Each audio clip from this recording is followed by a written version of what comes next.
mostly just been playing my own gigs. So gigs are completely different. There's total silence. You can't hear anything, and you kind of just get on with the music. Festivals are different, you know. You're going in and out. It's just an all-together different vibe, but you know, brilliant as well. So the song was a huge hit in Finland. It got radio play very much, and I didn't know that. Okay, so that's good. And it sounds a bit funny in Finnish. Did you know that? No. Because you're singing that runkutunkutum thing, and it's actually that word runku is a wanker in Finnish. In Icelandic as well. Okay. Runka is wanking. Okay, But and that got the attention of Finnish people. Hey, what's she saying? What's she saying? Everybody masturbate. No.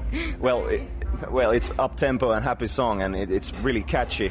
That has to do something with it also, that it got the attention of people. Yeah, I don't know. I obviously hear my own music completely different, so it's nice. Well, one of the contestants in Finnish Idol competition sing that song in the competition. What do you think about idols in general, the competition? I mean, I don't know. I have never watched it. I don't have a TV. But you know that competition. Yeah, I know that competition. I mean, there's a plus and a minus with that competition. I always believe that if you are to, you know, if you want to do music, that your passion should then be about the music.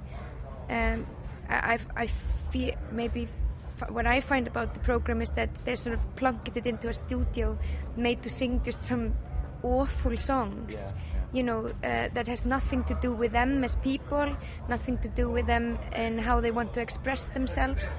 It's got nothing to do with anything, and that's where I feel sorry for them, you know, because I think you know, it's a great opportunity for them if they want to write something, or if you know they want to, you know, at least, you know, bring themselves to some kind of a development. But it's kind of like, there you are, you know, like a meat, and then it's like next, you know. And I find that really, you know, I don't know how I would handle that. I don't know how they do it at all.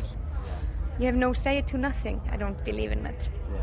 Well, you are living in Brighton nowadays. How has living in such a different country than Iceland affected to your music? It's not that different, you know. It's quite close, actually. I guess it's kind, you know, England is kind of northern, you know, in attitude and a lot of, you know, but it hasn't changed a lot. I mean, I live in a city that's kind of different. It's a city where people are just allowed to be whatever they want to. So you can see a lot of characters there. It's a lot of art. There's a big, you know, river underneath everything there, and it's very similar to Reykjavik. There's a lot happening. So you know, there's a constant flow. Well, what do you miss from Iceland, living in England? Quiet. I think I get obsessed with having to go somewhere and just have total quiet. I find that very hard to find, but I'm a huge fan of it. But you like it there in England? Yeah, I love it. It's good. Besides making your own music, you have contributed songs to other artists like Kylie Minogue, for example. The only example. Yeah. But then, besides your records, there's this Collins song that was in the movie.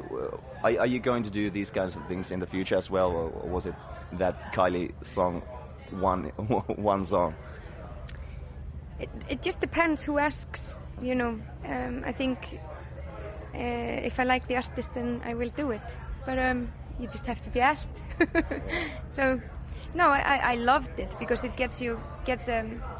I got a real chance to, you know, take my disco queen out of the corner of my brain somewhere, who was like really sulking, sitting there with like, you know, spider web everywhere, like in her hot pants. And so for me it was just a, you know, brilliant fun, because, you know, I'm sure everybody has millions of characters. I'm definitely very aware of mine, and you have to kind of air them out open the windows and for them to do something, and that was one opportunity for my disco queen. Okay. Well, what after this festival? What are you going to do, and do you have a busy summer ahead of you? Yeah, I've got a really busy. I'm probably working till the end of next January. Doing gigs, but I'm going to Toulouse next week to write, and then I'm going to Glastonbury. Loads of festival. I don't think, there's no stopping. Emiliana, thank you for this. I wish you a great summer. Thank you. Same.